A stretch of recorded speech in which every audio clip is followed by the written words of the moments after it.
കൂടുമ്പോൾ ഇമ്പമുള്ളത് കുടുംബം എന്നുള്ളത് എത്ര ശരിയാണല്ലേ.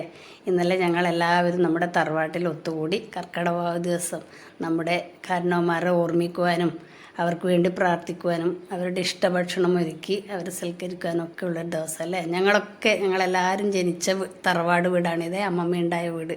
ഈ വീടിൻ്റെ വരാന്തയിൽ അമ്മമ്മ ഒരു കസേലയിട്ടിട്ടാണ് ഇരിക്കുന്നുണ്ടാവും. അങ്ങനെ ഒരുപാട് ഓർമ്മകൾ മനസ്സിലൂടെ കടന്നുപോയി. അമ്മമ്മ, അമ്മാവൻ, വല്യമ്മ, പിന്നെ അമ്മയും അമ്മേൻ്റെ നേരെ മൂത്തേച്ചി, 2 വല്യമ്മമാരും. അപ്പോൾ ഇതാണ് പുതിയ വീട്. ഈ വീട്ടിലാണ് വാവ് ഉണ്ടാക്കിയത്. ഇവിടെയാണ് വല്യമ്മ താമസിക്കുന്നതുകൊണ്ട് ബാബു ഇവിടെ വെച്ചു. അപ്പുറത്ത് തറവാട് വീടാണ്.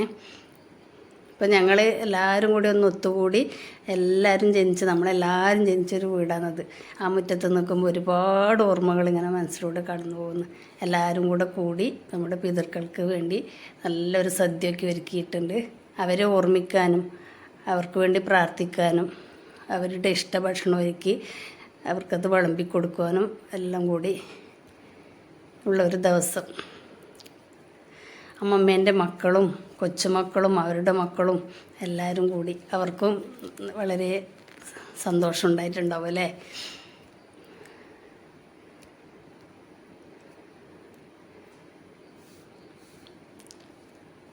അങ്ങനെ നല്ലൊരു ദിവസം. അമ്മയും വല്യമ്മയാണ് ഇപ്പോൾ ഉള്ളത്. ചെറിയൊരു മാമനും കൂടി ഉണ്ട്.